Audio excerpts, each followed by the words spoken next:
Let me now get you the latest from the Hamid Karzai International Airport in Kabul. News just coming in that the Indian Air Force has a C-17 Globemaster aircraft in Kabul. It's successfully landed.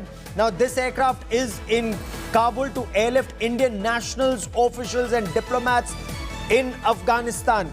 We are being told India has about 500 officials and security staff at the Indian mission in Kabul. This aircraft is to bring them back. Of course, this C-17 Globemaster of the Indian Air Force had to initially land in Tajikistan because of the chaos at the Kabul International Airport, and it could only land in Kabul after the American forces, US Marines and the infantry battalion of the United States Army was able to control the crowds swelling literally at the tarmac and the airfield and the taxiway. A high-level official meeting is on in the national capital to discuss India's options and future course of action. We are told there will be a drawdown. Will the embassy be shut for now is the big question. The Indian contingent in Afghanistan has been talking to officials on ground to be able to assess the situation. India may also move officials closer to the airport or to the airport and then fly them back.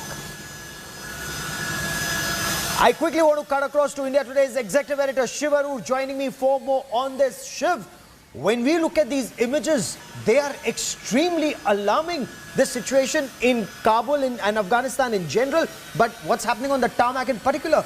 You know, Gaurav, the Indian Air Force's C-17 pilots have had a very busy, last 1.5 years. They've been involved in all the COVID operations. They've been involved in, going to Wuhan and bringing people back from Wuhan in China. And now they're in the heart of the world's biggest unfolding tragedy in Afghanistan to bring people back home. So the Skylord Squadron, which is based in Hindon, is from where this aircraft is that has landed in Kabul. These are, of course, file images. We won't be showing any live imagery of what's happening at the Kabul airport, especially when it comes to Indian assets, because there is a security issue there. But Gaurav, these two images tell the full story. On the one side, the desperate US Air Force using Apache helicopters to disperse that mob of Afghan citizens from the tarmac so that C-17 could take off. And then we saw those tragic images of 2 Afghan nationals falling from that aircraft up there in the skies.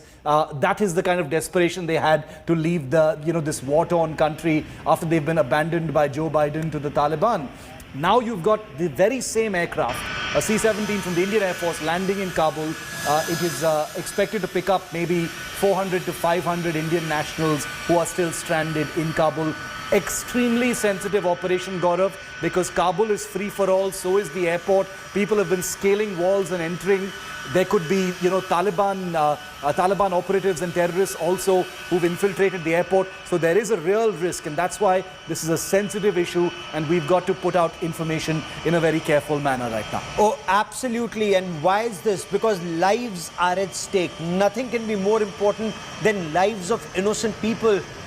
Unfortunately, did powerful countries that just completely change course? Did they not realize that? Shiv, stay on with me. We'll talk about the chaos at the Kabul International Airport and a huge and a very desperate mob that was forced to run amok at this airfield. Remember, the civilian side of the Hamid Karzai International Airport, that's been shut down. There's a NOTAM that's been issued, no flights, no civilian flights, no commercial flights. And that is why some of the relief and rescue operations have been hampered. Military aircraft coming in, but that is because the US, they are controlling the ATC at the Kabul International Airport for now.